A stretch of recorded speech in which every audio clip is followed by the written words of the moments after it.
You're listening to the Save the Date podcast, where we talk all things weddings, jewellery and romance. With love from Cullen Jewellery. Hello and welcome back to the Save the Date podcast. I'm Sheridan. And I'm Juliette, and we are so happy you're here.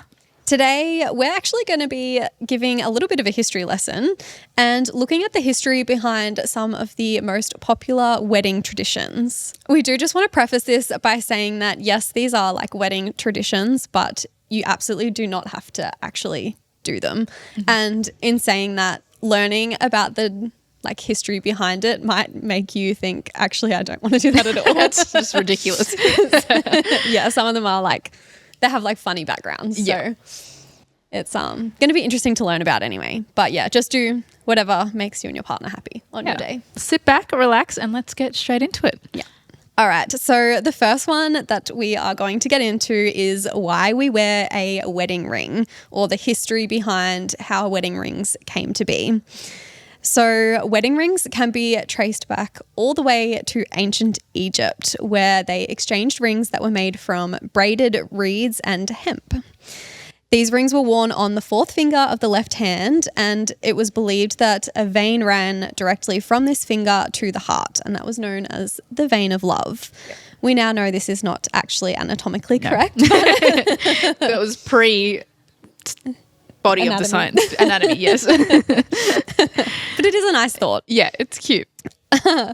So the reason that the Egyptians picked a ring is actually because circles have no beginning and no end. So they represent eternity, and therefore they were a promise of forever, which is very nice. Yeah, that's cute. Which I feel like that's still very prominent today, yes. that meaning. I think so as well.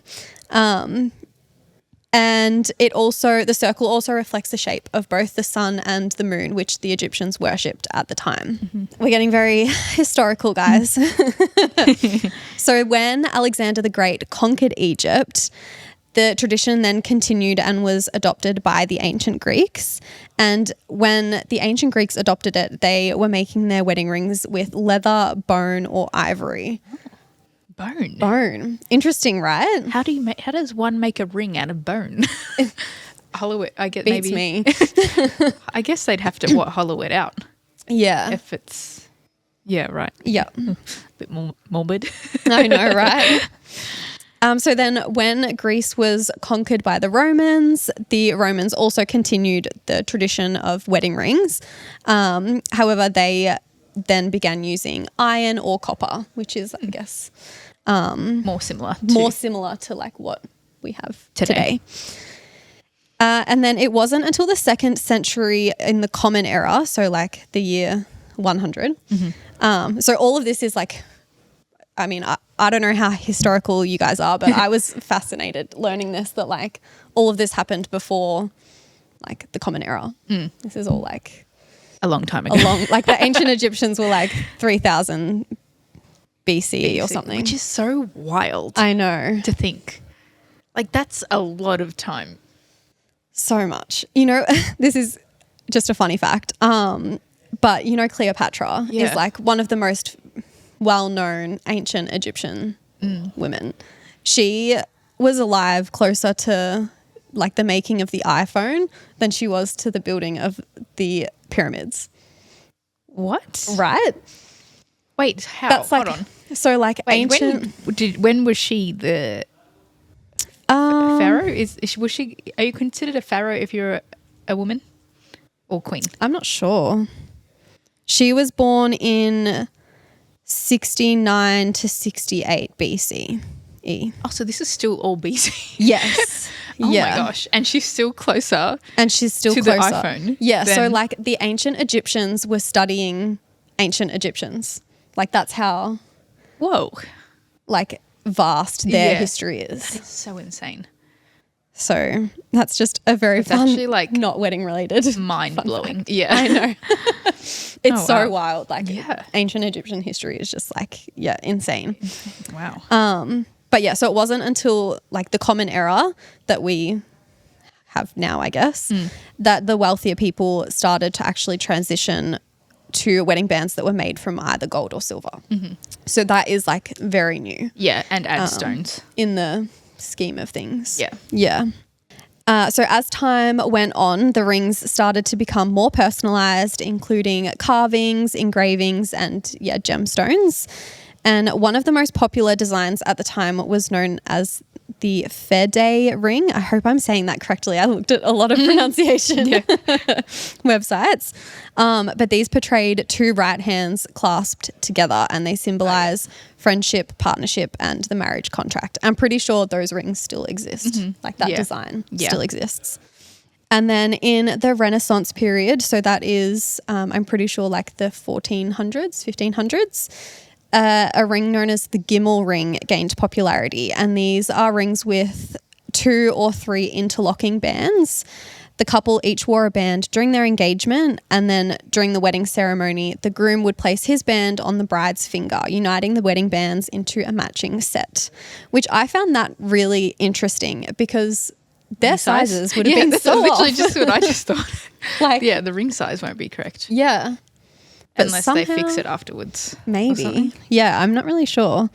But these were often 2 parts of that Fede ring, with the matching set being like the 2 hands clasped Oh, yeah, cute. together, which is really cute, actually. Like a very sweet Tradition. gesture, I guess, and tradition. Yeah. It has obviously remained tradition for couples to wear wedding rings on the 4th finger of their left hand. However, there are obviously no rules when it comes to wedding rings throughout, like from the 1400s to now. The, I guess, style designs have just grown even more. Yeah. And like now you're spoiled for choice. Yeah. And even with the position of the ring, it always seems to be the 4th finger, but I think a lot of European countries do the right hand. Yeah. I've seen from what like I've seen on socials when like obviously here in Australia we do the left hand. Yes. But yeah, we've gotten lots of comments on the Cullen Instagram before saying like, oh, we actually wear it on the right in this country. And I'm like, oh, that's really interesting. Yeah. Well, that's like, yeah. oh, what's her name? Who is it that married Cole? No, not Cole Sprouse. The brother. Oh, Barbara. Yeah. Now Sprouse. Yeah. But her ring is on her the right right hand. hand. Oh, Or right. at least yeah. I think that like her engagement ring is on her left, but her wedding ring is on her the right or something. Yeah, right. Because what's her background? I can't remember. I think it was Hungarian. Oh, yes, it is. Yeah. Yeah. But yeah, obviously you can wear your ring however you like. Yeah. And yeah, there's a lot more options today than there were. I even know a lot of people who wear it on a necklace because they've got jobs that are like nurses and doctors where they can't really wear rings all the time. Yeah. But that is the history of the wedding ring. The history of the wedding ring. Very interesting. All right. Next up, we have wearing white. Now, this is obviously a very popular tradition. A lot of brides choose to wear white to their wedding. Of course, you don't have to. A lot of brides choose to wear a different colour, but for the most part, wearing white and the theme of white is very much a thing for your wedding. Okay. So the colour white is recognised in many societies as a symbol of purity and virtue, and as such has become a tradition to wear a white gown on your wedding day. However, this has not always been the case. So historically, women wore gowns of any colour, predominantly red, blue or yellow, because at this time, weddings were more of a business deal and the dresses worn by the bride were meant to be a show of their wealth and social status, being made in the finest materials the family could afford, which makes sense if you think about, it was very much about showing wealth back then, I feel like. Yeah, 100%. Like even I think arranged marriages. Like look at Bridgerton, right? Yes, it's like that's what I was thinking back of. in that day. And obviously it has been very modernized, but the way that so many of them speak about, especially like Lady Featherington. Oh, yeah. The mum of Penelope and everything is like very much who is going to be the best person for my daughters to marry to bring like wealth into the family. Yeah. And that's like the way that it was back then. Yeah. So white was actually not commonly worn due to limitations with the cleaning process and was favoured primarily by the wealthiest families as a way to show off their wealth status. It wasn't until 1840 when Queen Victoria married Prince Albert in an elaborate white dress that white gowns gained their popularity. This gown was featured in newspapers around the world and as such was copied across continents as women aspired to look like the Queen. Very similar to how we view celebrities today. I feel like a lot of people take inspo from celebrity trends. Yeah, especially like you look at Hailey Bieber at the moment. Yes. And she's just like, everyone wants to dress like Hailey Bieber. Yeah. So Queen Victoria was the first it girl. That's the best way to put it. She was slaying the day back in the 1840s. We probably shouldn't say that because she probably was actually. Oh no, not that kind of stuff. Okay, since then, a white gown has remained the most popular choice for weddings. There's absolutely no rules, like we said before, when it comes to wearing white. And a lot of people choose to wear different colours, their favourite colours, and a lot of other cultures actually will wear different colours. So I feel like maybe it is more of a Western thing to wear, which makes sense if you're thinking about the history because Queen Victoria is what the English... was like Queen of England. Yeah, Queen of England. So the Commonwealth, which is a lot of the Western countries. Yeah. Opposed to, like I know there's the Indian weddings, African, they wear a lot of colour. Yeah. I think it's like those Indian weddings, I'm sure we've said this before, but they're just stunning. Like all of the colour and the outfits that they wear, it's just like blows your mind how beautiful they are. Yeah, literally. It's just, and this just a whole show of just bright colours and it's kind of fun. I like it. Okay, our next tradition is something old, something new, something borrowed, and something blue. I'm sure you've all heard the rhyme, and it's actually based on an Old English rhyme that dates back to the 19th century. So originally it actually included a fifth line, which was "and a sixpence in her shoe." Oh, interesting. Yeah. But this has like mostly been dropped over time. So the belief was that if the bride carried each of these items on her wedding day, she would be blessed with a successful and happy marriage. It was also thought that these items would ward off the evil eye, which at the time was believed to cause infertility. So traditionally, these items would come from friends or family members who had a happy marriage themselves. However, today, obviously, you can just choose any item regardless of its origin, or you can like not do it at all. Did you do it? Yes. Oh, cute. Yeah, it was kind of like, actually, wait. No, yeah, I did do something blue in the end. Oh, yeah. What did you have? So something new was just like pretty much everything that I was wearing. Yeah. Something old, I kind of combined something old, something borrowed and something blue in a way. So I had a pair of earrings and a necklace from my mum that like my dad had gifted my mum when they were younger. That's cute. And then my something blue was another thing from my mum that was just like a little charm kind of thing in like a turquoise colour that I had like put onto my bouquet. So I carried it with me. Yeah. So something old represents continuity and staying connected with the couple's family, as well as representing the best parts of the couple's relationship and to like extend that into their marriage. This is generally the perfect chance to wear something sentimental, and many couples will choose like a fairly heirloom, a piece of jewelry from their parents or grandparents, or something that can be sewn into their wedding day attire.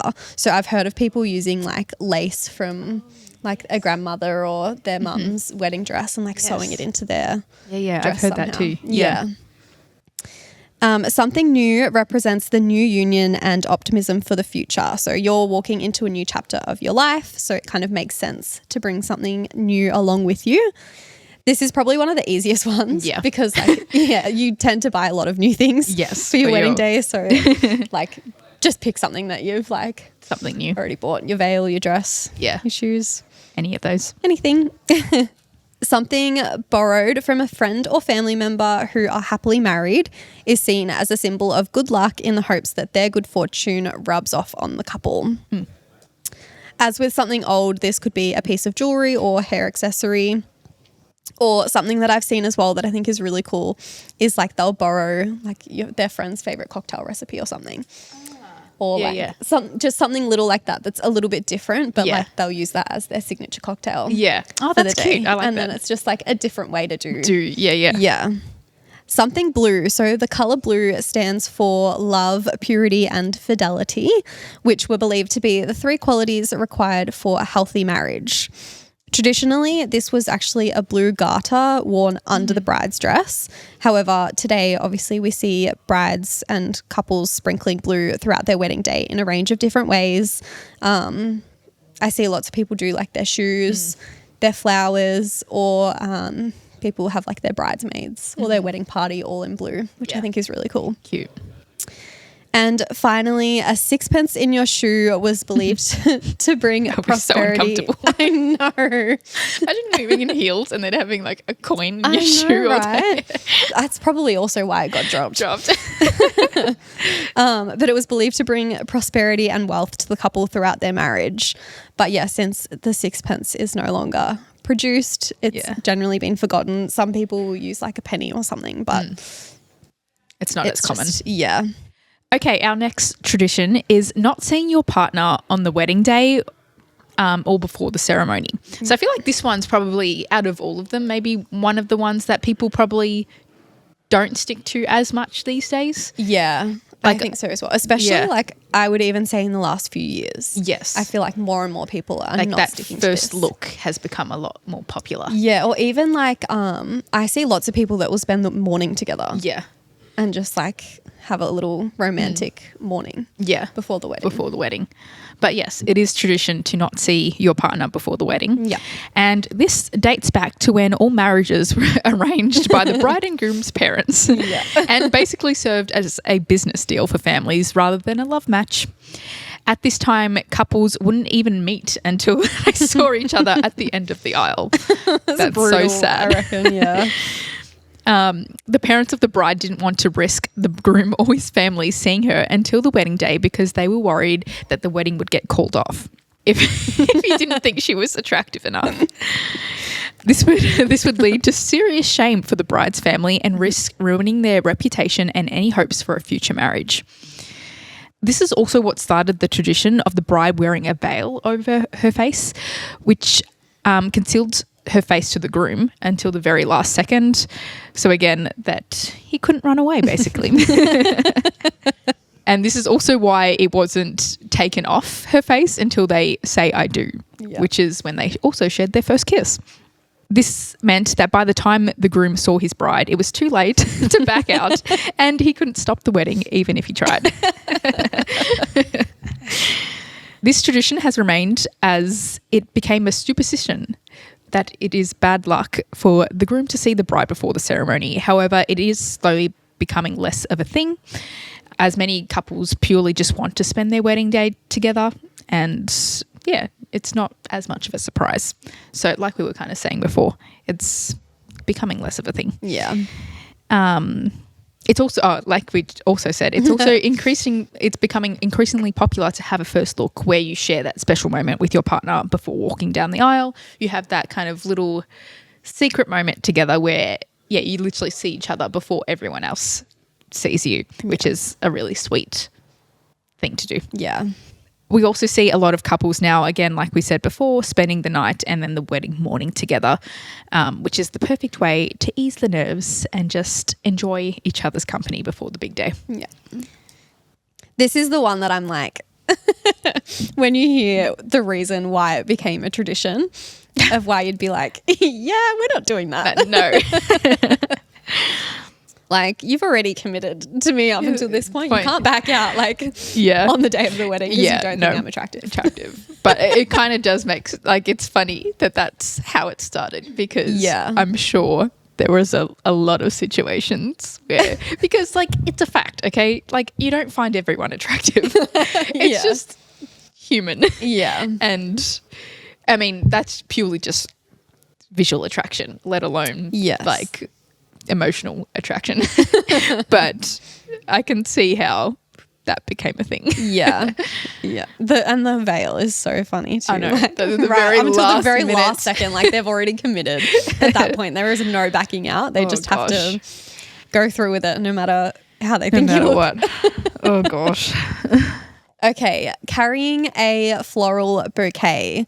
So these also have a little bit of a funny history because even though now they're seen as like a beautiful accessory on the wedding day and also something to keep your hands busy when you're walking down the aisle, they were not used in the same way originally.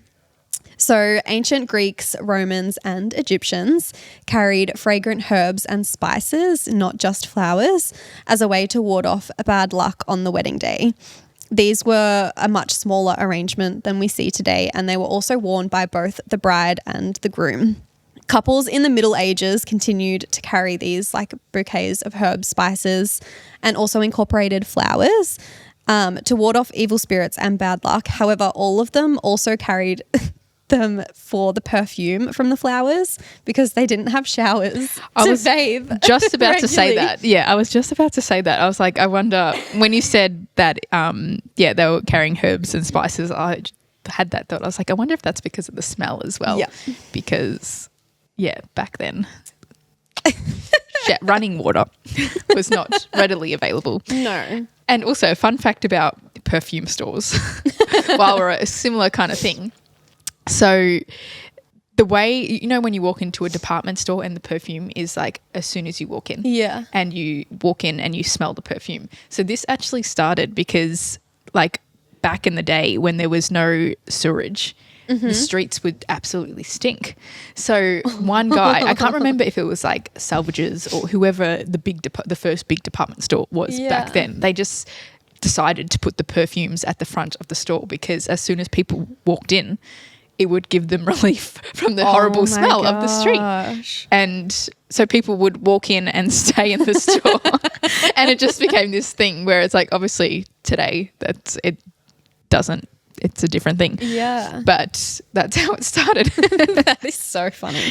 I wonder if it stayed that way because like if you're walking past a store with the fragrances right out the front, like you might smell something that you like and then that like will draw you in as well to the store as well. Yeah. Probably. They also wore flowers that symbolized new beginnings, fertility, happiness, and fidelity. So they like viewed flowers more as like symbols of certain things rather than just like the aesthetics of the flower. It was also around this time, and this is another funny fact, that the bouquet toss gained popularity. Basically, it was thought that if you touched the bride or stole a piece of her wedding dress on the day, it would bring you good luck and like blooming proposal. So in an effort to satisfy that belief and avoid like a frenzy of women attacking the bride, the bride would throw her bouquet and like get them. That's that was what cute. they could take. I like that. Yeah. So in the Elizabethan and Victorian times, bouquets started to become more of an accessory, but the couples were still choosing their flowers based on this symbolism and to communicate their romantic sentiments rather than just picking the flowers that they like the look of. Today, obviously, I don't know anyone that's picked a flower based on the symbolism of it. And we pretty much just choose what we like, and also we're not really using herbs to ward off evil spirits. No. As often. Yeah. I'm sure there are people who do that, but it's not it'd actually be kind of cute if you had if there was symbolism behind your bouquet. I think so too. But yeah, I feel like it's not really thought about. No. Unless you know your florals. I wonder if there must be florists around that like specialize in that. Yeah. Creating a bouquet that like symbolizes certain things. Yeah. Because that's quite a cute thing to do. Yeah, because the only one that like I know of would be roses, which I would assume symbolize like love, and romance or something. Yeah, I don't really know any other flowers. Me neither. Look into it. Not that I'm getting married anytime soon. Good to have in the back of your mind though. Just to know. But yeah, today the bouquet's main purpose is to serve as a beautiful accessory. Like I kind of said, it's the perfect thing to keep your hands busy when you're walking down the aisle, and obviously to complement the wedding style and decor. So that is all of our wedding traditions for today's episode. Like I said, we're pretty much just giving you a history lesson. Yes. And if you want to do any of those traditions, go ahead. If you don't want to do them, you do not have to. But for now, and also I want to name this segment something. I don't know what we're going to name it yet. Yeah. But it's now time to share our weekly proposal story. Yeah. Maybe proposals on the podcast. Proposals. PP.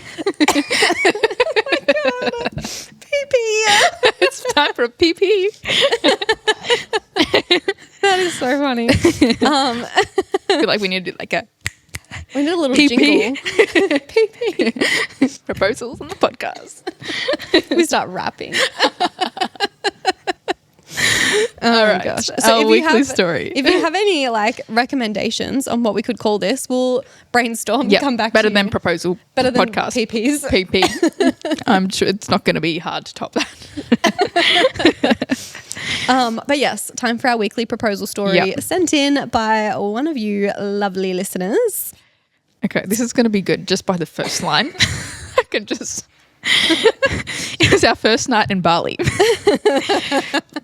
Let me guess where this is going. I haven't seen this story. Is it going to end up with Bali belly? I don't think it's going to end up how you think. But okay. Okay, it was our first night in Bali. We were being serenaded at dinner by a live band who were only playing romantic songs, and my fiancé was just on his phone the whole time. Really close friends of ours had just gotten engaged a few days before our trip. I was a bit in my feels, so I started to get annoyed at him because no proposal. We'd been together for 10 years. Rightly so. Valid. And annoyed at myself for being annoyed. I know that feeling all too well. We went up to our room and he made me tell him what was wrong, then suggested we go back to the pool or spa for a bit. While we were in the spa, he told me that he didn't want me to be mad at him the whole time, so he was telling me early, but he had been planning to surprise me and propose during the photos we were having done on our second last date. So I ruined my own surprise. I ended up choosing my own ring, and he proposed a few days later when we were out to dinner after having champagne set to the table that I almost sent back because I thought they got the wrong table. Oh gosh. Well, I'm glad it ended up okay in the end. Yeah. It is quite funny. I think like as a girly who was in a relationship for a while. Yeah. I know the feeling. Yeah. You just start getting so frustrated, especially like when you know it's going to happen, like you've been like talking about it and everything and it's just not happening and everyone else seems to be getting engaged around you and like you're going out for a nice dinner and it's not happening.